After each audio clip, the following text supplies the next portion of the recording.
Sir അത് ഞാൻ എഴുതി കൊടുത്തിട്ടുണ്ട് സാർ.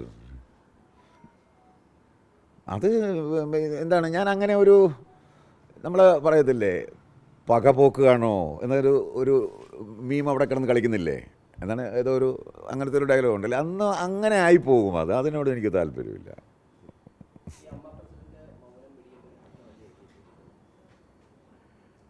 അതെന്തിനാണെന്ന് എന്നോട് ചോദിക്കുന്നത്? ഞാൻ ആരാണ്? ആ ഒരു സംഘടനയുടെ കാര്യത്തിനെ കുറിച്ച് എന്നോട് ചോദിക്കാനായിട്ട് ഞാൻ ആര്? എന്നോട് ചോദിക്കേണ്ടത്. അതെൻ്റെ വിഷയമല്ല.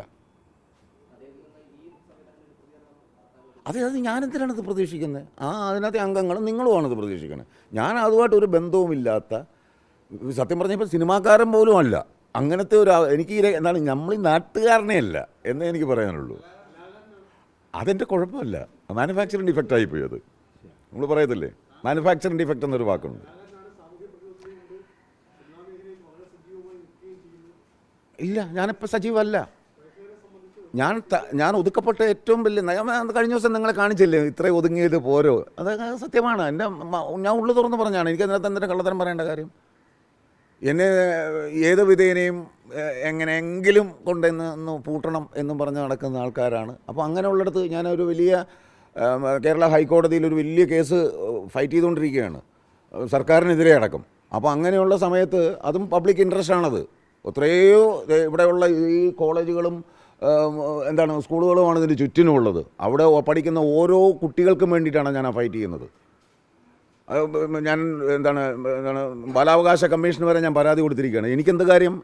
എൻ്റെ മാത്രം വിഷയമാണെന്ന് അങ്ങനെ പറഞ്ഞാൽ അതല്ല. അവിടെ നമ്മൾ അതിന് വേണ്ടിയിട്ട് അങ്ങനെ ചെയ്യുക എന്ന് പറയുന്നത് എൻ്റെ പൗരധർമ്മമായിട്ട് ഞാനത് കാണുകയാണ്. അത് തന്നെയാണ് ഭരണഘടന അനുശാസിക്കുന്നതും. അങ്ങനെ എല്ലാവരും ചെയ്തു കഴിഞ്ഞാൽ സാർ, അത് ഫൈറ്റ് എന്ന് പറയാൻ പറ്റരുത്. ആ വാക്ക് അത് ഒരു അനാവശ്യ വാക്കാണ്. ഫൈറ്റല്ല, അതൊരു ഫൈറ്റല്ല. അതെൻ്റെ ഉത്തരവാദിത്തമാണത് എന്നാണ് നമ്മൾ കരുതേണ്ടത്. പ്രത്യേകിച്ച് ഒരു കലാകാരനെ സംബന്ധിച്ചിടത്തോളം അവൻ്റെ ഏറ്റവും വലിയൊരു ഉത്തരവാദിത്തം തന്നെയാണ്. നമ്മൾ എന്താണ്, ഒരു കലാകാരൻ എന്ന് പറഞ്ഞാൽ ആരാണ്? ഒരു പബ്ലിക് പ്രോപ്പർട്ടിയാണ് സാർ. അതങ്ങനെ വരല്ലേന്ന് പ്രാർത്ഥിക്കാനേ എനിക്ക് പറ്റുള്ളൂ. വരുമെന്ന് എനിക്ക് എങ്ങനെ അവരോട് പറയാൻ പറ്റുക?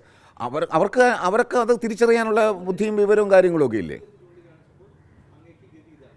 ഞാൻ തെറ്റ് ചൂണ്ടിക്കാണിച്ചപ്പോൾ അവർ എൻ്റെ നേരെ പലരും ഈ പറഞ്ഞ അണികളെന്ന് പറയുന്ന ആൾക്കാർ അല്ലേ, ആ ചോദ്യം അല്ലല്ല, മറ്റുള്ളവരെ കുറിച്ച് പറഞ്ഞു. ഇപ്പോൾ എന്താണ് അവരെന്നെ എനിക്കെതിരെ ഞാൻ വീഡിയോ എടുത്തു എന്നൊക്കെ പറഞ്ഞുകൊണ്ട് പരാതി കൊടുക്കുകയല്ലേ ചെയ്തത്.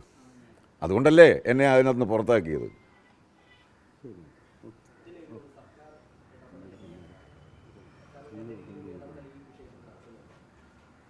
സർക്കാർ ഇടപെടൽ ഇപ്പോൾ കുറച്ചൊക്കെ പ്രതീക്ഷ തോന്നുന്നുണ്ട്. നേരത്തെ ഞാൻ പറഞ്ഞ ഒരു പ്രതീക്ഷ ഇല്ലെന്നാണ്.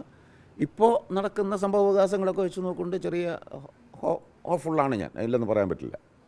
നന്നായിട്ട് വരുന്നതിനുള്ള സാധ്യതയുണ്ട്. അവർക്ക് തന്നെ മനസ്സിലായി ഇത് ഒരു നടക്ക് പോകില്ല എന്നുള്ളത് അവർക്ക് മനസ്സിലായി. ഒരു പക്ഷേ അവർ മറ്റെന്തെങ്കിലുമൊക്കെ കാര്യങ്ങളുടെ മറ പിടിക്കാൻ വേണ്ടിയിട്ട് ചെയ്തതായിരിക്കാം. എന്തും ആയിക്കോട്ടെ, അതെന്തായാലും ആ ശ്രദ്ധ ജനങ്ങളിൽ നിന്ന്, നിങ്ങളെയൊക്കെ ആ ശ്രദ്ധയിൽ നിന്ന് മാറ്റിയിട്ട് സൈഡിൽ കൂടെ വേറെ എന്തെങ്കിലുമൊക്കെ ഇപ്പം അദാലത്തുകളും കാര്യങ്ങളൊക്കെ നടന്നുകൊണ്ടിരിക്കുകയാണല്ലോ. അതിൻ്റെ പുറവിലൊക്കെ എന്തെങ്കിലും നടക്കുന്നുണ്ടോ എന്നുള്ളത് ഇപ്പം ഞാനത് വേണ്ടിയാണ് ഫൈറ്റ് ചെയ്തുകൊണ്ടിരിക്കുന്നത്. അത് നിങ്ങളത് ഈ പറഞ്ഞ ഒരു ഇതിൻ്റെ ഇടയ്ക്ക് അങ്ങനെയുള്ള കാര്യങ്ങൾ നമ്മൾ മറന്നു പോകരുത് എന്നുള്ള ഒരു ഉപദേശം കൂടി എനിക്ക് പറയാനുണ്ട്. അത് നമ്മൾ ശ്രദ്ധിക്കണം.